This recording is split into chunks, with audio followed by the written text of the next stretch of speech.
نبی علیہ الصلوۃ والسلام نے ارشاد فرمایا لعنت اللہ علی الیہود اتخذوا قبور انبیائہم مساجدا الا لا تتخذوا قبری وثنا۔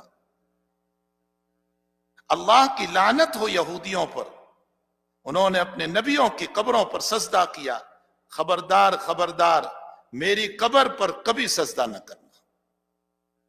میں اللہ کا بندہ ہوں، اللہ نہیں، انی عبد اللہ، میں اللہ کا بندہ ہوں۔ سبحان الذی اسری بعبدہ عبدہ، اشہد ان لا الہ الا اللہ واشہد ان محمدا عبدہ۔ عبد پہلے ہے، رسول بعد میں ہے، عبدہ ورسول، رسالت بعد میں، پہلے عبدیت۔ عبدیت اللہ کو پسند ہے۔ غرور، تکبر، برائی، شان، بڑے بول، میں کچھ ہوں۔ ہمارے بزرگوں نے لکھا ہے انسان کی برائی پیشاب کے چند قطرے بند ہونے سے ختم ہو جاتی۔ یہ انسان کی حقیقت ہے، اگر اللہ پیشاب کے قطروں کو بند کر دے ساری برائی ختم۔ تو خیر، میں یہ کہہ رہا تھا کہ لقمان علیہ السلام کی بہت ساری نصیحتیں ہیں، علماء نے اس پر کتابیں لکھی، علامہ ابن رجب حنبلی رحمۃ اللہ علیہ نے بھی اس پر بہت کچھ لکھا ہے۔ ان کی نصیحتیں بڑی کام کی، ان کی نصیحتیں عجیب و غریب ان کے واقعات بھی ہیں۔ وہ غلام تھے اور ایک مرتبہ کیوکمبر کھیت سے کاٹ کر کے لائے اور مالک کو کھلا رہے تھے۔ اس میں ایک کیوکمبر کاٹا تو مالک نے کہا تم کھا لو، تو آپ نے کھا لیا اس کو۔ تھوڑا سا بچا تھا تو کہا لاؤ مجھے دو، لیکن وہ انتہائی کڑوا تھا۔ تو مالک نے پوچھا کہ آپ نے یہ کڑوا کھا لیا؟ فرمایا ساری زندگی آپ کے ہاتھوں سے میٹھی نعمتیں ملی ہے، اگر ایک مرتبہ کڑوا بھی مل گیا تو کیا ہے۔ معارف مثنوی میں علامہ رومی رحمت اللہ علیہ نے اس واقعے کو لکھ کر فرمایا ساری زندگی میرا رب میٹھی نعمتیں کھلاتا ہے، کبھی سوکھی روٹی بھی مل گئی تو کیا ہوا کہ ہم اس کی ناشکری پر اتر آئیں۔ ساری زندگی صحت کی دولت دی اس نے، ذرا سا درد سر ہو گیا، بخار ہو گیا تو کیا ہے کہ ہم شکایت کرنے لگ جائیں، حالانکہ اس میں بھی ہمارے لیے تو نعمت ہے۔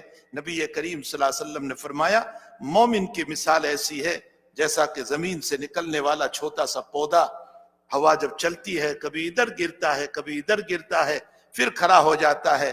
فرمایا مومن کا حال یہ ہے کہ یہ گرتا پڑتا رہتا ہے اور اللہ اس پر اس کے گناہوں کو معاف کرتے ہیں یا اس کے درجات کو بلند کرتے ہیں۔ مومن کی تو مصیبت بھی باعث رحمت ہے، باعث خیر ہے۔ تو لقمان علیہ السلام نے کچھ، یہ نبی نہیں تھی لیکن نصیحتیں ان کی بڑی حکمت بھری تھی۔ ان کی کچھ نصیحتیں میں اجمالاً بیان کروں۔ ایک نصیحت، ایک مجلس میں انہوں نے 6 7 8 نصیحتیں فرمائی۔ پہلی نصیحت آپ نے یہ فرمائی، اپنے بیٹے کو کہتے ہوئے یا بنیا، میرے بیٹے جب تم نماز پڑھو تو اپنے دل کو اللہ کی طرف متوجہ رکھو، اس کو کہتے ہیں خشوع، اس کو خشوع کہتے ہیں۔ نبی علیہ الصلوۃ والسلام فرماتے ہیں کہ انی لأراکم ظہری، اللہ کے نبی کہتے ہیں میں جیسے سامنے دیکھتا ہوں نماز میں، پیچھے بھی دیکھتا ہوں۔ اللہ کے نبی پیچھے کیسے دیکھتے تھے؟ اللہ آپ کے قلب پر مسلیوں کے حالات ڈالتا تھا۔ انی لأراکم، میں پیچھے بھی دیکھتا ہوں۔ وَلَا يَخْفَى عَلَيَّ رُكُوعَكُمْ وَلَا خُشُوعَكُمْ، تمہارا رکوع بھی مجھ پر مخفی نہیں اور تمہارا خشوع بھی مجھ پر مخفی نہیں۔ خشوع، خشوع کا معنی اپنے دل کو متوجہ رکھنا۔ ایک مسئلہ سنو، خشوع فرض ہے یا سنت ہے؟ یعنی اپنے دل کو اللہ کی طرف متوجہ رکھنا یہ فرض ہے یا سنت ہے؟ بعض اکابر تو کہتے ہیں کہ پوری نماز میں آپ کی توجہ ہر وقت اللہ کی طرف رہے، یہ فرض ہے۔ اگر فرض کا یہ مسئلہ لے لیا جائے تو ہماری ایک کی بھی نماز نہیں ہوگی، اس لیے کہ اللہ اکبر کے بعد پھر جو ہمارا جو کمپیوٹر شروع ہوتا ہے دنیا بھر کی چیزوں میں، پھر تو ایک کی بھی نماز نہیں ہوگی۔ اس لیے صحیح قول یہ ہے ائمہ اربعہ رحمہم اللہ تعالیٰ کا، امام ابو حنیفہ، امام شافعی، امام مالک، امام احمد ابن حنبل رحمہم اللہ تعالیٰ کا، کہ جس وقت اللہ اکبر تکبیر تحریمہ کہہ رہے ہیں اس وقت دل کا حاضر رہنا کہ میں اللہ کی سامنے نماز پڑھ رہا ہوں، یہ فرض ہے۔ تکبیر تحریمہ کے موقع پر فرض ہے۔ اس کے بعد پوری نماز میں توجہ کا، دل کا اللہ کی طرف متوجہ رکھنا کہ میں اللہ کے سامنے حاضر ہوں، یہ سنت ہے۔ لیکن تکبیر تحریمہ کے موقع پر بھی اگر میرا دل حاضر نہ رہا تو فرض چھوٹ گیا۔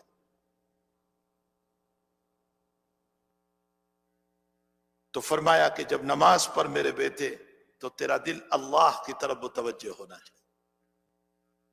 اور فرمایا جب کسی کے دسترخوان پر، دوسری نصیحت، یا بنیا، کسی کے دسترخوان پر جب تم کھانے بیٹھو تو اپنے حلق کی حفاظت کرو، کہیں حرام کا لقمہ نہ چلا جائے، اپنے گلے کی حفاظت کرو۔ اور تیسری نصیحت فرمایا بیٹا گھر سے باہر نکلو اور کسی کے مکان پہ جاؤ یا راستے میں چلتے ہو تو اپنی نگاہوں کی حفاظت کرو، اپنی آنکھوں کی حفاظت کرو، اس لیے کہ آنکھ غلط چلتی ہے، دل گندا ہوتا ہے، اور جب دل گندا ہوتا ہے تو شیطان کا قبضہ ہوتا ہے، اور پھر شیطان خیالات میں، گناہوں میں مبتلا کرتا ہے۔ اور سورہ کہف کے اندر ہے لا یغادر صغیرۃ ولا کبیرۃ الا احصاها، جب اللہ کے سامنے ہم کھڑے ہوں گے نا قیامت میں تو اس موقع پر سارے خیالات بھی اللہ کے سامنے، ہمارے سامنے آ جائیں گے۔ اور ایک چوتھی نصیحت لقمان نے اپنے بیٹے کو فرمائی کہ بیٹا جب کسی سے معاملہ کرے، کسی پر احسان کرے تو احسان کر کے بھول جاؤ، احسان کر کے یاد نہ رکھو کہ میں نے ان کے اوپر احسان کیا تھا، ان کو یہ دیا تھا۔ فرمایا احسان کر کے بھول جاؤ۔ اور پانچویں نصیحت یہ فرمائی کہ بیٹے اگر کسی نے تم کو ستایا اس کو بھول جاؤ، اس کو یاد نہ رکھو۔ اور اس پر اپنے بیٹے کو نصیحت کرتے ہوئے فرماتے ہیں یا بنیا، اے میرے بیٹے، اگر تو کسی کے ستائی ہوئی باتوں کو یاد رکھے گا تو تیری زندگی بے سکونی والی ہو جائے گی، زندگی میں سکون نہیں رہے گا، ہر وقت جو ہے اس کا ٹینشن رہے گا۔ تو کسی نے تم کو ستایا ہے بھول جاؤ اسے، اور کسی پر ہم نے احسان کیا اس کو بھول جاؤ۔ حدیث شریف میں ہے کہ قیامت کے دن 3 قسم کے لوگوں کو اللہ کے سامنے لایا جائے گا، ایک تو عالم ہوگا، ایک سخاوت کرنے والا ہوگا، اور تیسرا مجاہد ہوگا۔ اور اللہ عالم سے پوچھے گا ہم نے علم دیا تھا تمہیں، کیا کیا تم نے؟ وہ کہے گا میں نے بڑی تقریریں کی، میں نے یہ کتاب پڑھائی، وہ پڑھائی، یوں بیانات کیے، یہ نمازیں پڑھائی۔ اللہ کہے گا سب ریاکاری کے لیے تھا، تیری طلب یہ تھی کہ لوگ تجھے علامہ کہیں، عالم کہیں، قاری کہیں، فلاں کہیں، سب شہرت کے لیے تھا۔ جاؤ دنیا میں تمہیں سب کچھ کہہ دیا گیا، اب ہمارے وہاں جہنم کے علاوہ کچھ نہیں۔ اللہ حفاظت فرمائے۔ ایک سخی کو بھی یہی ہوگا کہ دنیا میں تم چاہتے تھے کہ تمہیں لوگ حاتم طائی کہیں، تمہاری سخاوت کے تذکرے ہو، جاؤ ہو گیا۔ اور ایک مجاہد کو بھی یہی کہا جائے گا۔ کچھ علماء ابھی 2-3 دن قبل ملنے کے لیے آئے، کچھ گفتگو چلی، میں نے کہا کہ لوگ جو ہیں کسی بڑے کے ساتھ بیٹھ کر کی تصویر کھنچواتے، فلاں کرتے۔ میں نے ان سے کہا کہ بھائی کچھ تعلق ہی پیدا کرنا ہے تو کسی کے ساتھ بیٹھ کر تعلق کیوں پیدا کرے، اللہ ہی سے تعلق پیدا نہ کر لیں۔ اگر اللہ سے تعلق پیدا ہو گیا تو کوئی دیکھنے والا نہیں ہوگا تو بھی وہ عزت کے فیصلے کرے گا، کوئی دیکھنے والا نہیں ہے، پھر بھی وہ عزت کے فیصلے کرے.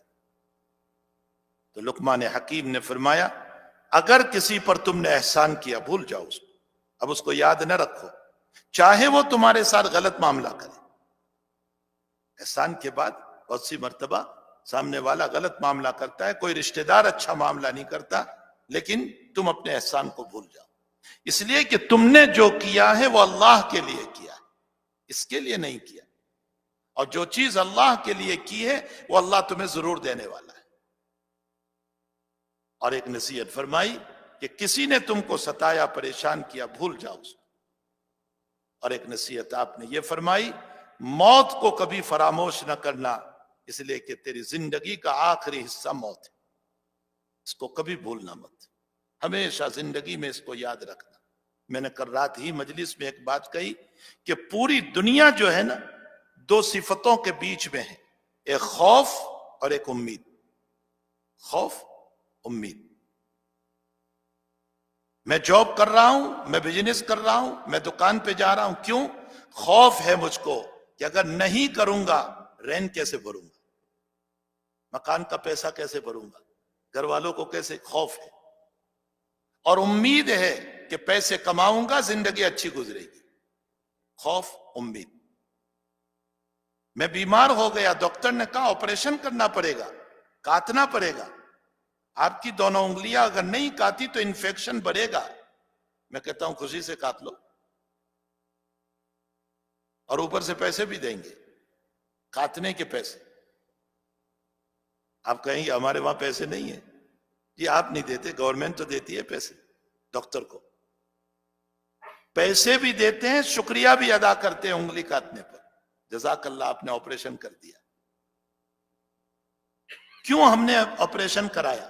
خوف تھا کہ اگر نہیں کراؤں گا تو انفیکشن سے ہلاک ہو جاؤں گا، اور امید یہ ہے کہ کتوا دیا تو زندگی بڑھ جائے گی. ساری دنیا ان دو صفت کے بیچ میں، خوف امید. اللہ کہتا ہے جب دنیا کے باب میں تم خوف اور امید کے بیچ میں جی رہے ہو، میرے باب میں بھی خوف اور امید پر آ جاؤ، میں تمہیں جنت نصیب کر دوں. وَأَمَّا مَنْ خَافَ مَقَامَ رَبِّهِ وَنَهَى النَّفْسَ عَنِ الْهَوَىٰ فَإِنَّ الْجَنَّةَ هِيَ الْمَأْوَىٰ.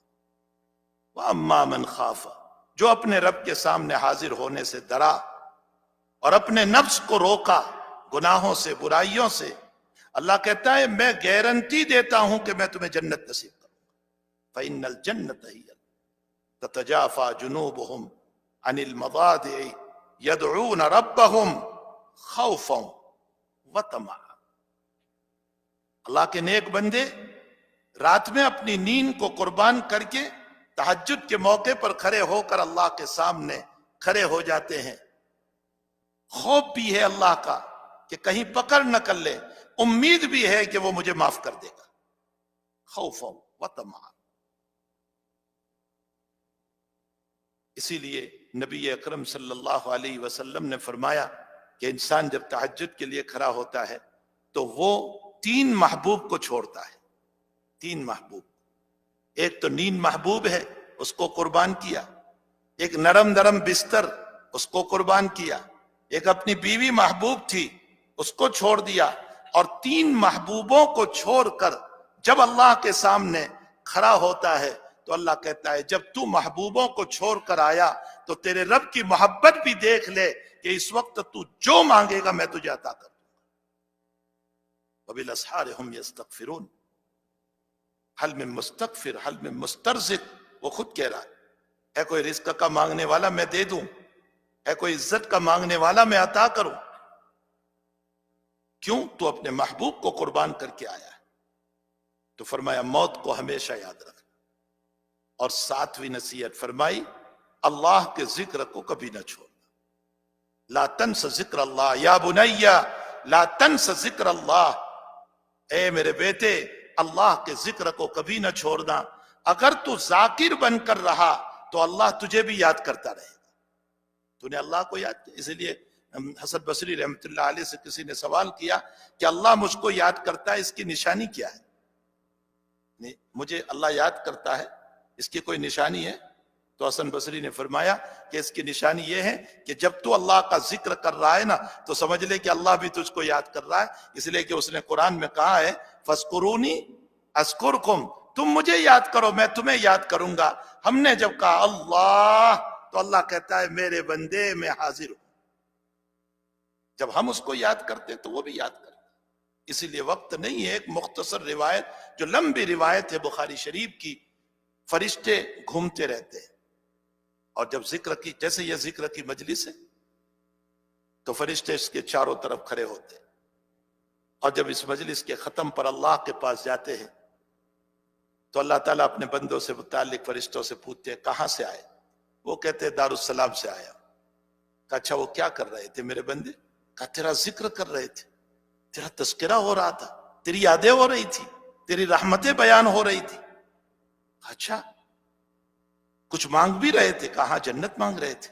کہا میری جنت دیکھی ہے؟ کہا نہیں دیکھی نہیں۔ فرمایا اگر دیکھ لے تو؟ کہا ساری زندگی اسی کے مانگنے میں لگا دیں گے۔ اور فرمایا جہنم سے پناہ مانگ رہے تھے؟ فرمایا میری جہنم دیکھی، حدیث قدسی ہے، صحیح ترین روایت بخاری شریف کی، میری جہنم دیکھی؟ فرمایا نہیں۔ فرمایا دیکھ لے تو ساری زندگی جہنم سے پناہ مانگنے میں نکال۔ تو اللہ تعالیٰ فرماتے ہیں فرشتوں سے میرے فرشتوں گواہ رہو، میں نے اس مجلس میں بیٹھنے والے سب کو معاف کر دیا۔ ہاں یہ حدیث قدسی ہے، صحیح ترین روایت ہے، مجلس میں بیٹھنے والے سب کو معاف کر دیا۔ تو فرشتے کہتے ہیں اللہ کچھ لوگ ذکر کی نیت سے نہیں آئے تھے، اپنے کسی کام سے آئے تھے، وہ تو ان کا مقصد کوئی کام تھا، تجھے یاد کرنا نہیں تھا۔ تو اللہ کہتا ہے ہم القوم لا یسقى جلیسہم، کچھ لوگ تو نیک تھے نا جو میرا ذکر کر رہے تھے۔ فرمایا ہاں، فرمایا ان نیکوں کے صدقے میں میں نے ان لوگوں کو بھی معاف کر دیا۔ یہ اللہ کی رحمت ہے۔ تو اللہ کے ذکر کو کبھی نہ چھوڑو، ہمیشہ چلتے پھرتے۔